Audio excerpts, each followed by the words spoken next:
Hey, my name's Ryan, and welcome to Training in the Yard, episode 2. Here we go.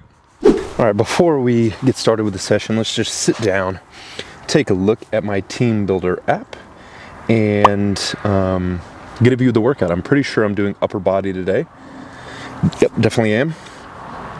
And when I wrote this on Sunday, I just wrote this with trying to have as much fun as I can, because I think that this is really the premise of training in the yard, is just to have fun, do things a little bit differently. And I wrote this with the idea of doing kind of like an old school upper body session, right? Where we're just clanging and banging, where we're trying to get jacked and stacked, and another word that rhymes with those two that makes sense also. So that's the idea for the day. First thing we're gonna do is get warmed up, and I don't know why I wrote this, but the first thing we're gonna do are gassers. Oh my gosh, why did I do that? I'm an idiot. All right, so before I get into the 3 rounds of 60 seconds with the gassers, I'm just gonna get loose a little bit, just kind of move around and get some blood going. So quick little jog.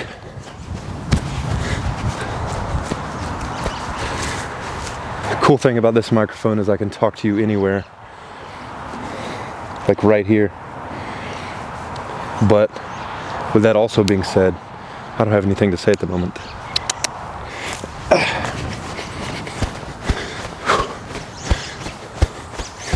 All right, little side shuffle.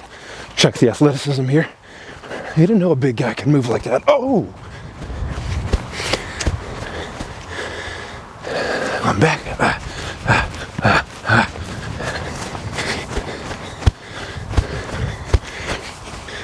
What is the one thing you remember your high school coach telling you when you did side shuffle? Stay low! Dang! Don't let your freaking heels touch. The beautiful thing about a upper session is I don't feel the need to get incredibly mobile, like if I'm doing some deep squats or some Olympic lift. So really, I'm just trying to warm up, start sweating a little bit. That's just my goal here. I'm not like really focused on getting into extremely deep ranges of motion and stretching it out.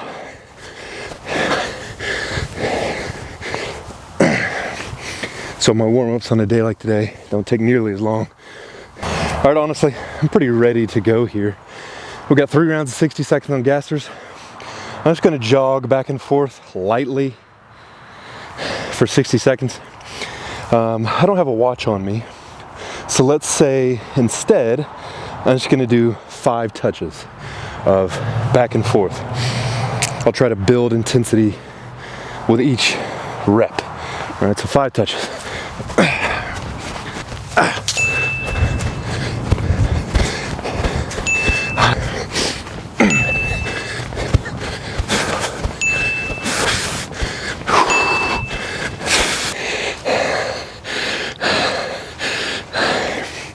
Hey there, Delilah. This space probably looks a lot smaller on camera. This is like 50, 60 yards that I just did 5 touches on. So keep that in mind. You know what really grinds my freaking gears? When I could have sworn that I charged my camera battery, and yet I'm at 2 bars right now. What are you gonna freaking do? All right, second one. Let's try to increase the intensity a little bit here.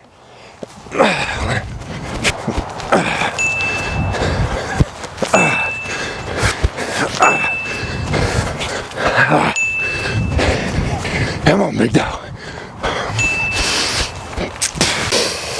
All right, we got one more set. You know, it's funny. I am so much more comfortable pushing off with my left leg in doing a sprint because of, I don't know, 15 plus years of playing baseball and always stealing from this position here. And so like I find myself when I'm doing these, I'm trying to push off with my left, never my right, because it's just what is familiar, you know? All right, last one.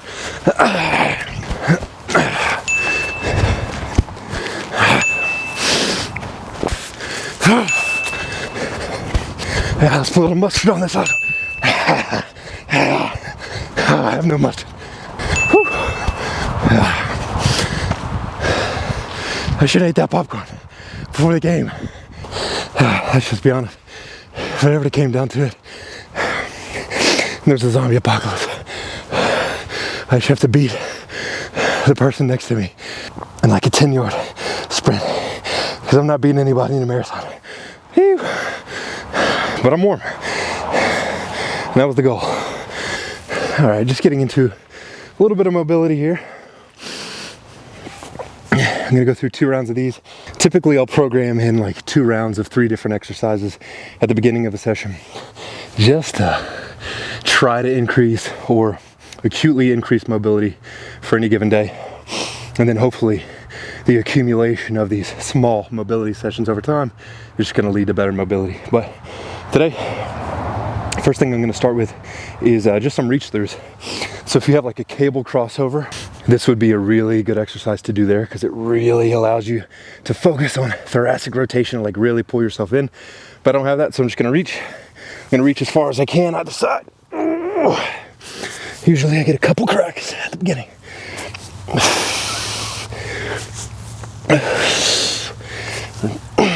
Just reaching as far as I can. No specific way in terms of like how you're holding your hand or whatever. Just reach. Try to loosen up. Second thing I like keeping in is just what I call wrist work. Doing power cleans, split jerks. Wrists are for relatively bigger gentlemen or just bigger people, or one of the points where you're gonna find more stress. You know, you're gonna find you need some more mobility there, just because you have bigger arms and your arms are literally getting in the way of you getting into a good front rack. So I like just rocking side to side like this, and then I will place one hand backwards like this and just carefully lean back and kind of bounce in this stretch a little bit, and then I'll rotate.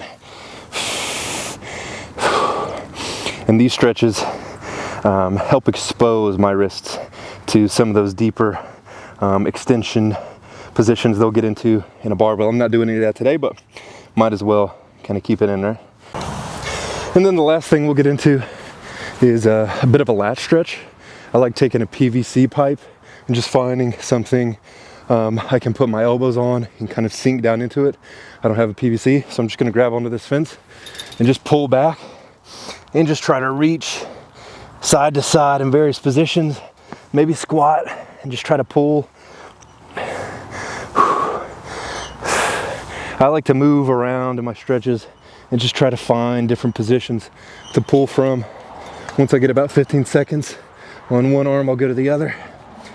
There's no rhyme or reason, just pulling, not really trying to hold on to the fence any more than I have to support my body weight, because I don't want to be tense in my forearm. I want my back to be stretched. So you gotta have like just enough of a grip to hold on. I just realized it's probably not the best angle to be filming that stretch from, but whatever. Enjoy the show. All right, the first exercise we have on the menu for today is an exercise I haven't done in quite some time, and that is the floor press. I think I can set this up right now with what I have, but I'm a bit skeptical, so let's just try it out. I think I can literally just set it up on these 45s, and that'll give me enough room to self-lift off. And these 45s, this one pair I have has like a groove in it, so maybe it'll help kind of like act as a J-hook. I have no idea. We'll find out.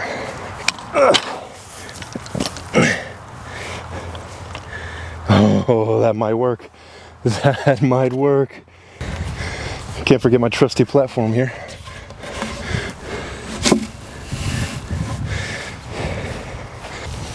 All right, I think that this is tall enough for this to work. I don't know, that looks kind of skinny.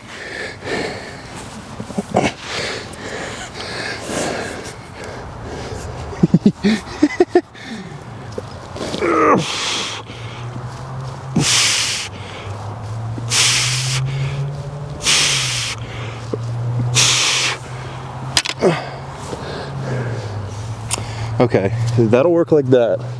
I'm just hoping when I get heavier, if I miss, like it doesn't crush me. So let's test and see if this is tall enough without the plates to not crush me. Oh boy. Okay. Just gonna have to be really careful, really careful. All right, let's throw 225 on, see how that goes.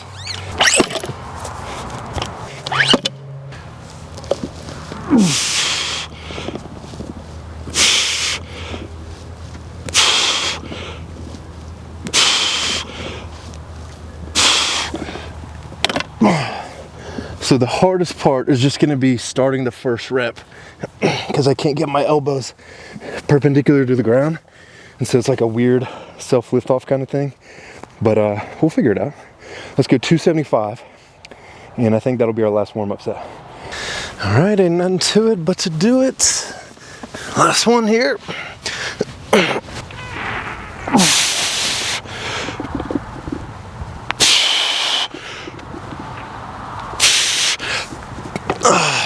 That's nice. Very gentle there at the end. I like it. All right, let's smack on 315 because I don't get out of bed for anything less than 3 plates. Come on.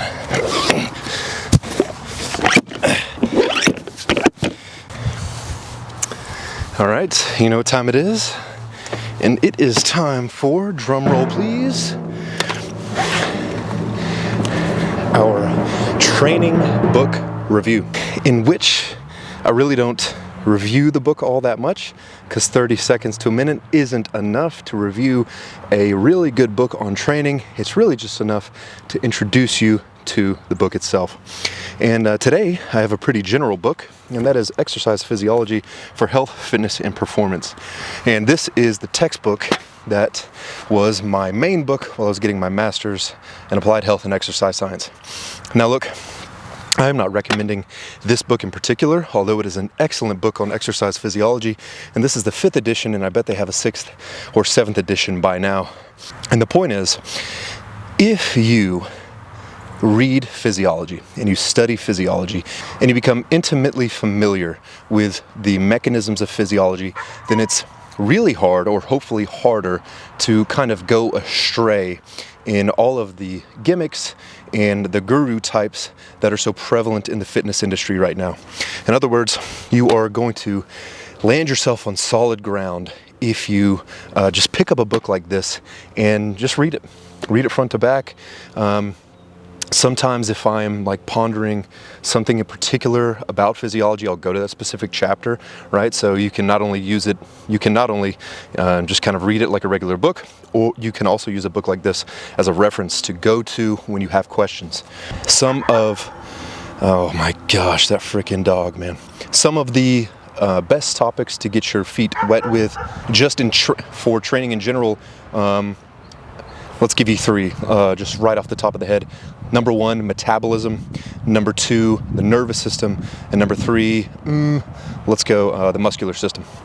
And those 3 subjects in and of themselves could and do have entire textbooks written on them.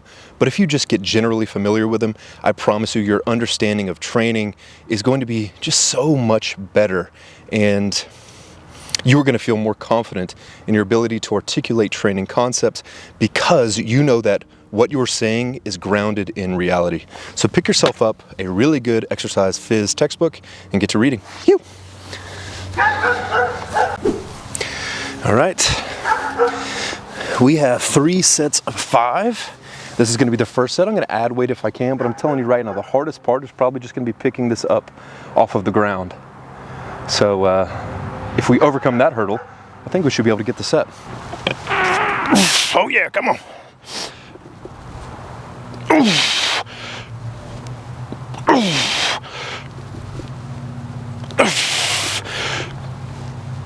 Yep, come on.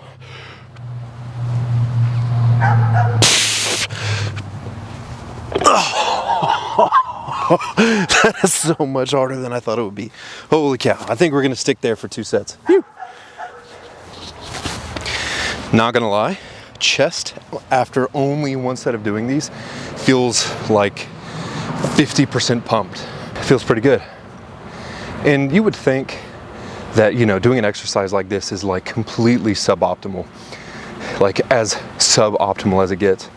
And we really spit on the idea of feel in training, particularly when it comes to building muscle and like feeling the pump. But like, I don't know, this feels really good. My chest feels really, really pumped. Maybe that's not the most accurate way to determine if I am pushing a muscle to its utmost degree, but I mean, I'm training in my backyard, you know? It's good enough. It's probably good enough for 99% of the population, right? This is something we get lost in the weeds in all the time, particularly now in contemporary training, is that like trying to find the most optimal exercises. And I harp on this all the time on my social media, but like, I just would never, I never try to encourage that. Do an exercise you like, push it really, really hard, and I promise you'll make progress. All right, second set coming at you.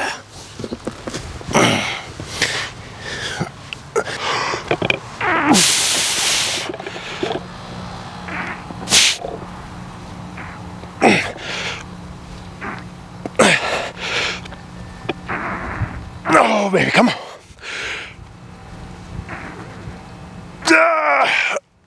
Oh, yes, come on.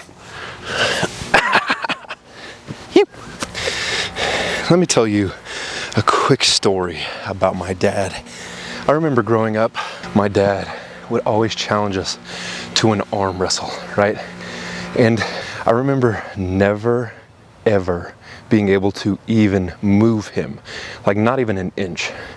The dude had freaking pythons when he was in his prime and like 30 to 35, you know what I'm saying? And I would even have all my friends challenge him just because I wanted them to feel how strong my dad was. And just because it was almost like awe-inspiring how strong he felt. And my dad is a printer. And back in the day, when he used to work on a very specific press, he would take paper, big heaping chunks of paper that you would have to hold a certain way. You'd have to like kind of get a crease in it in order to pick up all the paper at once. I worked with him a couple times, I could never figure it out. And he would take it from here and he'd pick it up like this, and then he'd push it in some kind of mechanism up top on the press. And he did that every single day, hundreds of times a day for years on end. He's always been a printer, so who knows how many thousands of repetitions like that he's done. And it's safe to say that him doing that was partially, if not predominantly, the reason why he was so freaking strong. And so I say all that to say, look, if you have a specific goal of increasing a particular exercise or a couple of particular exercises like the power lifts, or if you're a weightlifter, right, or if you're not a power lifter or a weightlifter and you just want to increase your squat in general, I think it's great if you create a series of blocks and a whole like sort of period of training over a long time frame to try to improve that particular exercise you're interested in. I think that's great. But if that's not specifically one of your goals, then I encourage you just to do every exercise, really, and you don't have to focus on any exercise in particular at a specific point in time. I say you just do every exercise and every variation underneath the sun for a few months and see how that goes. Do some floor presses, do some reps with a really long pause, do some reps with a really long eccentric, whatever, be creative. Because just like my dad, who was put in an environment where he was forced to be generally stronger, he wouldn't be good at his job, and just exposing himself to that same repetition and literally, quite literally just moving stuff around all day helps him build an insane amount of strength. It's kind of the same thing here. Move heavy weights in a bunch of different ways, and I promise you, you're gonna be freakishly strong. All right, enough yapping. Let's do this last freaking set here. Come on, a lot of focus. There's the hardest one.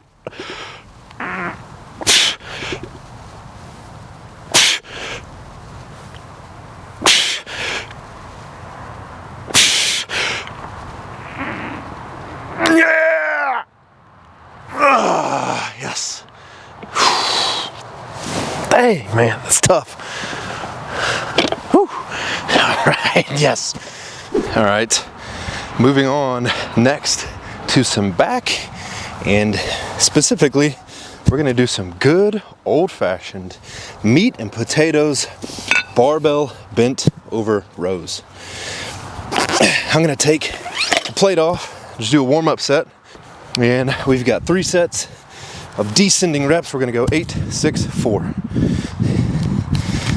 So let's get down to like 225.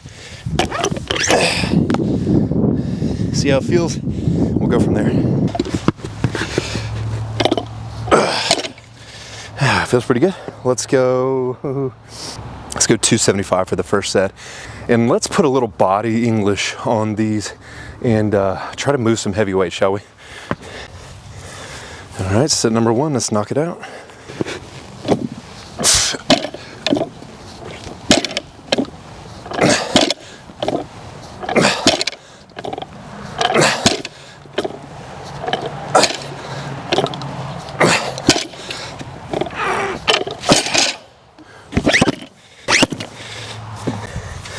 All right, set number 2, we got 8 reps. Or excuse me, we just did 8 reps. We have 6 reps.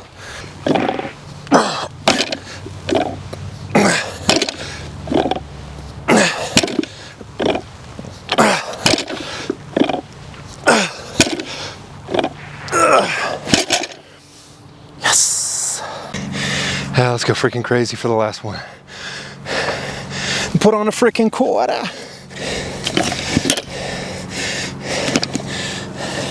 The hardest part about this is just putting the plates on. Golly. Yeah.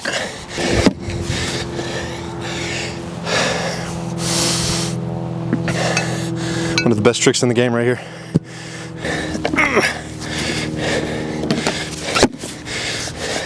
Do I feel a good pump in my back right now by doing barbell rows this way with some body English? No. You know, this wouldn't be my go-to if I wanted to develop muscle. But I will say, it feels good just to try to like row some weight like this. Linking this to this conversation having earlier about my dad, just like trying to move some heavy weight around, man. That's all I'm doing. Just trying to get strong, dude. I don't know. I just love thinking about training that way. Listen, you want to get strong, just move some heavy weight around. Sure, it gets deeper than that, but like as a general principle, if you're not moving heavy weight around, you're not going to get strong. It's like when I go fishing. As silly as it seems, you're not going to catch any fish if you don't have any baits in the water, right? You're not going to get strong if you're not trying to lift some heavy weight.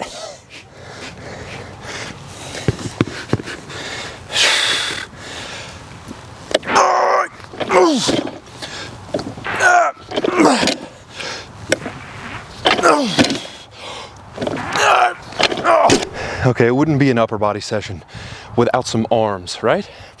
So let's strip this weight off. And I was gonna do skull crushers, but I don't think it's gonna work. So let's see if we can figure out another way to pump the triceps with what we have right here.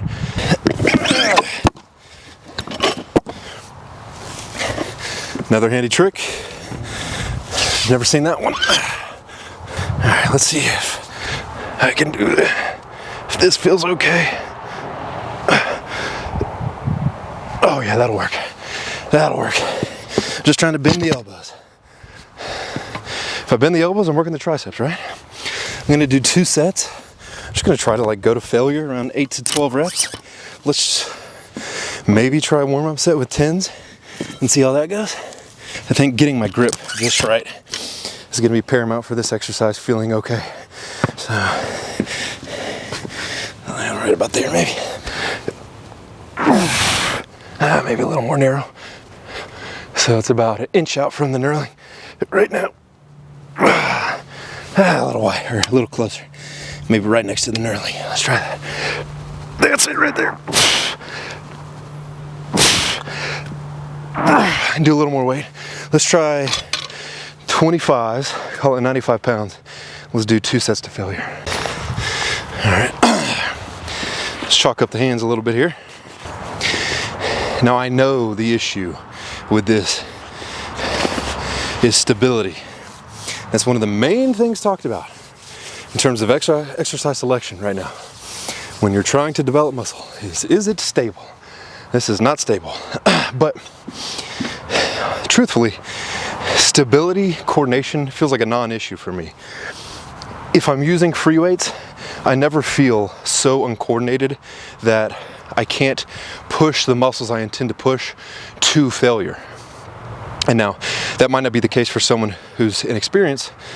Surely you're gonna have to develop some coordination until you can do that. But if you've been training for quite some time, I wouldn't throw the concept of stability up there as like something that I have to include for every exercise. Of course, machines are great, and I don't really have too much of an opinion on if you should use free weights or machines for building muscle, but I say just do both, and you're probably really not going to notice the difference between the two.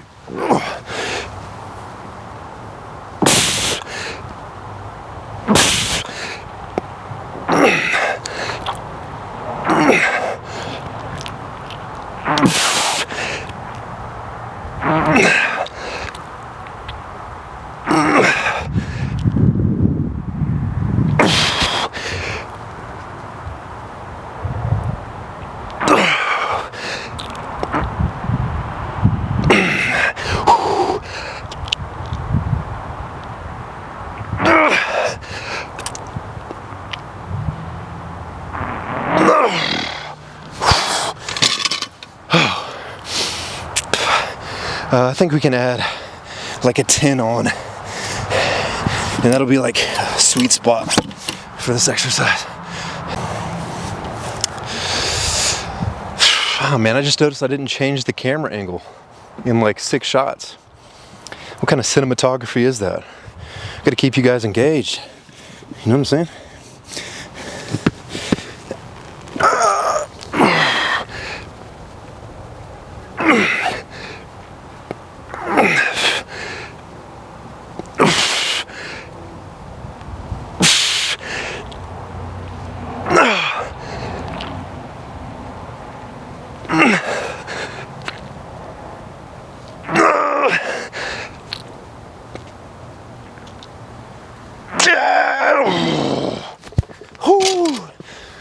Yes.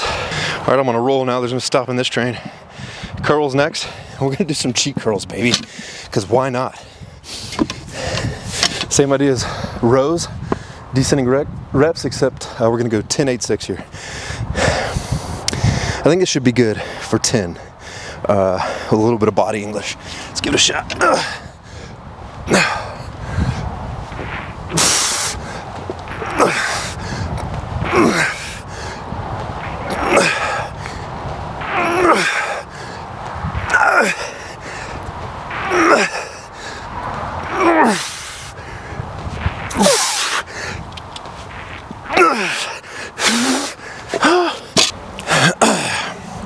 With it being closing in on the end of another year, and by the time you see this, it may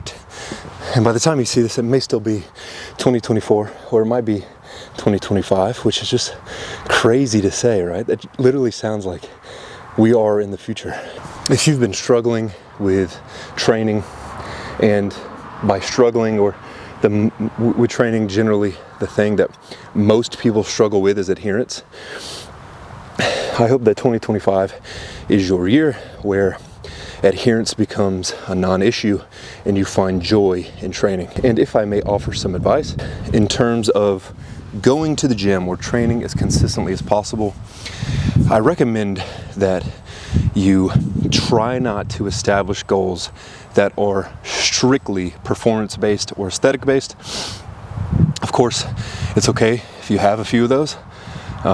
They have definitely helped fuel my training in the past. What I would strongly encourage you to try to find is enjoyment in your training. Try to find training that suits you in such a way where you look forward to going to the gym and putting yourself out there, getting after it, and training hard. Because ultimately, if you find joy in the process of training, then it is so much easier to get to the gym and train because you're looking forward to it. And so whatever that might be, if it's powerlifting, if it's weightlifting, if it's none of the above, and you just find enjoyment in throwing some weights around, whatever it is, I hope that you find that, and I hope that you stick to a training regimen in the upcoming year.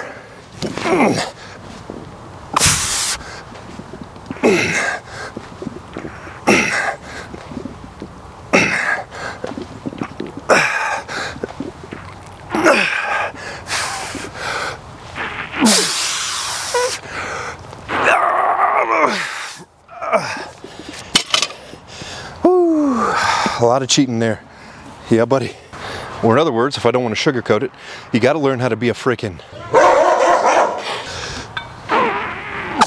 That's heavy.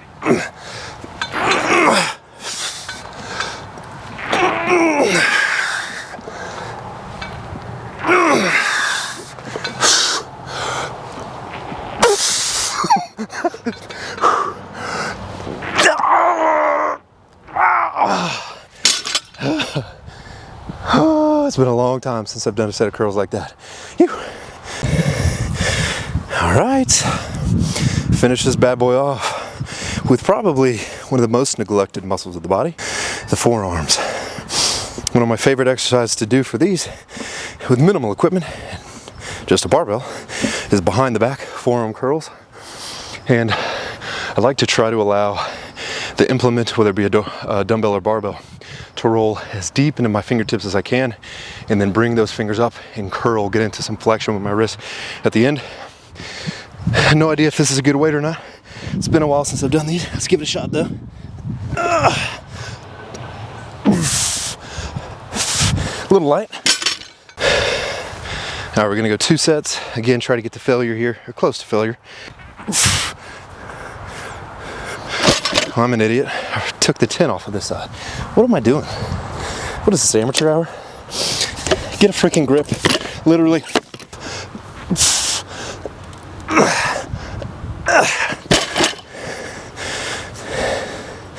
That feels a little heavier than I need it to be.